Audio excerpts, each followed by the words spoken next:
We are the auditors of an invisible war. While the world blindly trusts the factory seals, the off switches, and the polished marketing campaigns, we dismantle the narrative.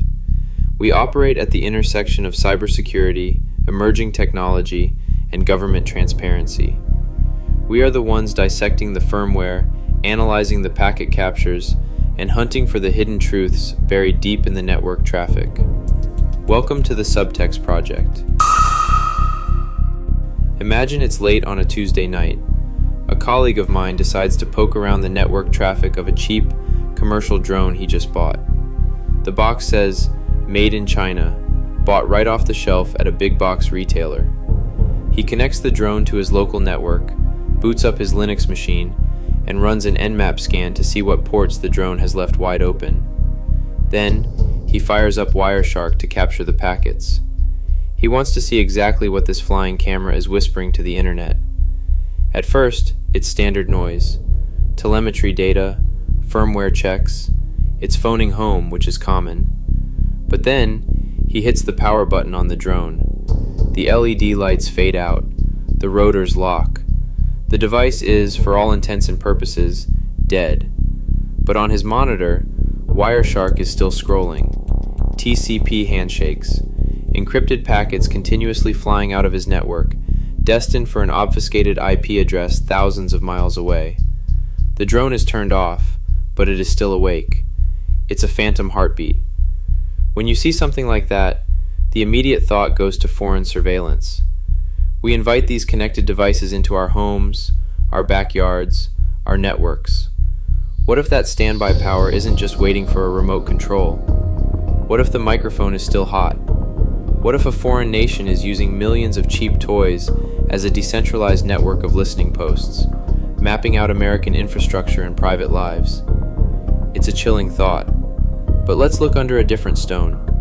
In 2014, the Edward Snowden leaks revealed a program run by the NSA's Tailored Access Operations Unit.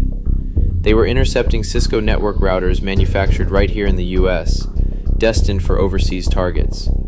They would carefully unbox them, install beaconing malware right into the firmware, reapply the factory-sealed tape, and ship them on their way. If U.S. intelligence agencies have the infrastructure to hijack a global supply chain mid-transit, we have to ask the question, do they have the capability to own the entire assembly line? Imagine the FBI or the CIA wants to cast a massive, undocumented surveillance net across American citizens. You can't just mandate that everyone install a government camera in their living room, but you can let them buy one for $50 at Walmart. If an intelligence agency engineered a drone for domestic surveillance, they would have a massive operational security problem. If someone like my hacker friend finds that phantom heartbeat, there has to be a fall guy. So, what do? You slap a "Made in China" label on the plastic. Plausible deniability, baked right into the chassis.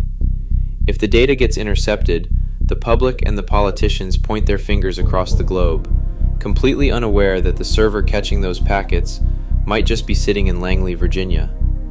I can't disclose who was on the other end of that drone's encrypted heartbeat, but the lesson here isn't to put on a tinfoil hat. It's to stop trusting the label on the box and stop trusting the off switch. In a world where the intelligence divide is growing, your best defense is your own curiosity. You need to learn how to check these things for yourself. Grab an old laptop.